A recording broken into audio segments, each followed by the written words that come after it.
We are right now inclining towards large language model might replace developers. Claim that it can replace a developer is a very bold statement. I see almost every day right now, like 90% of my project is done. You just need to polish it, fix security issues and deploy. But when you start digging, it doesn't work.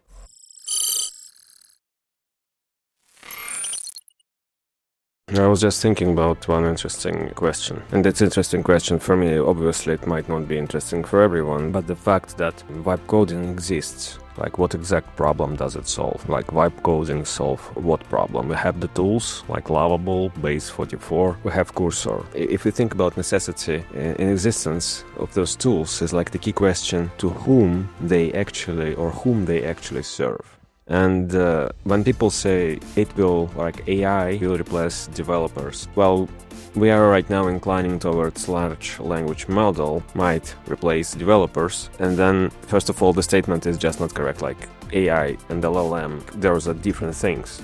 And AI might replace developers, but LLM, I struggle to understand how at this point. Maybe you guys can help me in the comments to do that. I still consider in November 2025 that LLM is sophisticated autocomplete. It takes and gives you the code snippets.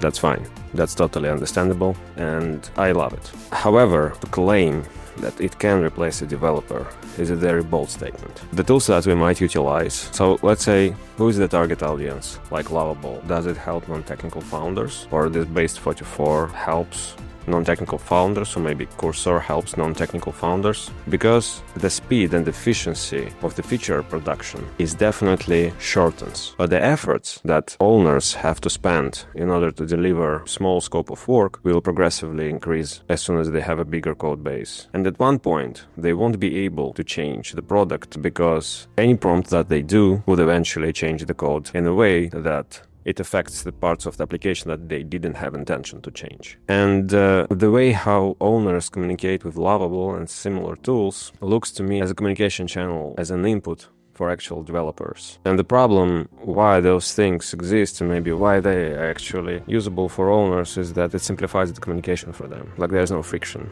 Owner or like founder, they have an idea of certain feature implementation, they just go and prompt and they can immediately visualize it right now, right here. Yes, it won't be fully functional, but it doesn't matter. And this is like a communication channel. Because if they go and do the same with developers, developer will start to ask questions. Like they will ask something that they would challenge that. And as far as I understand, the tools such as LLM-based tools, they most of the time, they do provide a certain level of confidence or a certain level of comfort to the person who is prompting. And this is a concerning thing. And going back to initial question, whom will serve these LLM tools? Like, would it serve to actual founders? Because founders, they didn't have time to provide a certain concrete input for developers before. They didn't have time to communicate clearly the business requirements. They didn't want to do that. They just wanted their vision and their idea to be telepathically transferred in the head of a certain developer. Now, like, they are doing that to a certain degree until they are paralyzed and cannot move forward. The amount of work that is not finished is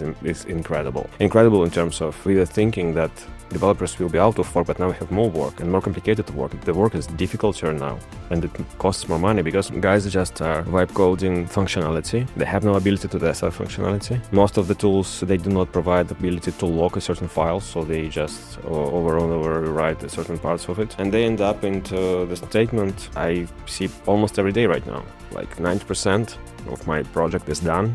You just need to polish it, fix security issues and deploy. But when you start digging, it doesn't work. The user journey, like the steps that you have to go in the application in order to complete or receive the benefits from that application, like it doesn't work. And those tools, like they provide or they teach people who are non-technical a certain feedback loop. They give that feedback loop. They start to underestimate the complexity of things that are happening in the software. And these unrealistic expectations, they are created, for example, by OpenAI. ChatGPT, if you ask, you can try this. I'm interested what you would have in the answer from the ChatGPT, like ask ChatGPT how you can write a Facebook competitor, and torture ChatGPT like to a degree. Then you have to do like, we want to do this in $10,000. Like you said, I have $10,000. I want to build a Facebook competitor. It will give you an answer. There will be certain steps, and it will give you an MVP roadmap and implementation steps, and even gives you the scope of work and estimates. Like you will see the amount of hours dedicated to a certain task that should be complete, and then you go and you ask developer like, yeah, I have 10K, give me a clone of Facebook or clone of, I don't know, clone of Instagram. And maybe in future that's gonna work. Today it's definitely not. I wonder who it serves. All this LLM, they just serve the developer, but then we spend tokens. And if hour of a developer, if we're talking about contractor, costed a certain amount of money, now it tripled. The outcome of developers are also multiplied. Like now developer can produce more code in a shorter amount of time, and